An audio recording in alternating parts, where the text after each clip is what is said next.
மத்தேயு 2ஆம் அதிகாரம். ஏரோது ராஜாவின் நாட்களிலே யூதேயாவில் உள்ள பெத்லகேமிலே இயேசு பிறந்த பொழுது கிழக்கிலிருந்து சாஸ்திரிகள் எருசலேமுக்கு வந்து, யூதருக்கு ராஜாவாக பிறந்திருக்கிறவர் எங்கே? கிழக்கிலே அவருடைய நட்சத்திரத்தை கண்டு அவரை பணிந்து கொள்ள வந்தோம் என்றார்கள். ஏரோது ராஜா அதை கேட்டபொழுது அவனும் அவனோடு கூட எருசலேம் நகரத்தார் அனைவரும் கலங்கினார்கள். அவன் வேதபாரகர், ஆசாரியர், ஜனத்தின் வேதபாரகர் எல்லாரையும் கூடி வர செய்து, கிறிஸ்துவானவர் எங்கே பிறப்பார் என்று அவர்களிடத்தில் விசாரித்தான். அதற்கு அவர்கள், யூதேயாவில் உள்ள பெத்லகேமிலே பிறப்பார். அது ஏனென்றால், யூதேயா தேசத்தில் உள்ள பெத்லகேமே, யூதாவின் பிரபுக்களில் நீ சிறியதல்ல, என் ஜனமாகிய இஸ்ரவேலை ஆளும் பிரபு உன்னிடத்திலிருந்து புறப்படுவார் என்று தீர்க்கதரிசியினால் எழுதப்பட்டிருக்கிறது என்றார்கள். அப்பொழுது ஏரோது சாஸ்திரிகளை இரகசியமாய் அழைத்து நட்சத்திரம் காணப்பட்ட காலத்தை குறித்து அவர்களிடத்தில் திட்டமாய் விசாரித்து, நீங்கள் போய் பிள்ளையை குறித்து திட்டமாய் விசாரியுங்கள்.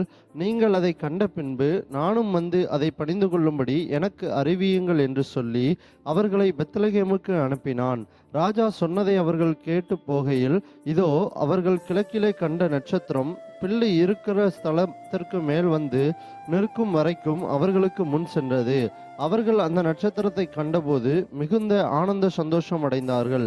அவர்கள் அந்த வீட்டுக்குள் பிரவேசித்து பிள்ளையையும் அதன் தாயாகிய மரியாளையும் கண்டு சாஷ்டாங்கமாய் விழுந்து அதை பணிந்து கொண்டு தங்கள் பொக்கிஷங்களை திறந்து பொன்னையும் தூபவர்க்கத்தையும் வெள்ளைப்போளத்தையும் அதற்கு காணிக்கையாக வைத்தார்கள்.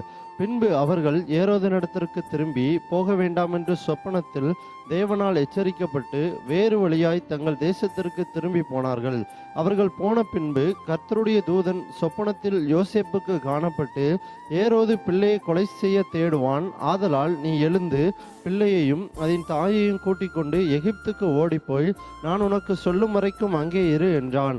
அவன் எழுந்து இரவிலே பிள்ளையும் அதன் தாயையும் கூட்டிக் கொண்டு எகிப்துக்கு புறப்பட்டு போய் ஏரோதின் மரண பரியந்தம் அங்கே இருந்தான். எகிப்திலிருந்து என்னுடைய குமாரனை வரவழைத்தேன் என்று தீர்க்கதரிசியின் மூலமாய் கர்த்தரால் உரைக்கப்பட்டது நிறைவேறும்படி இப்படி நடந்தது.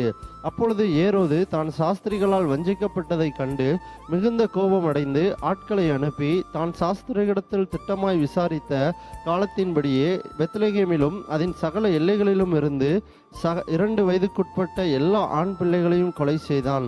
புலம்பலும் அழுகையும் மிகுந்த துக்கம் கொண்டாடலும் ஆகிய கூக்குரல் ராமாவிலே கேட்கப்பட்டது.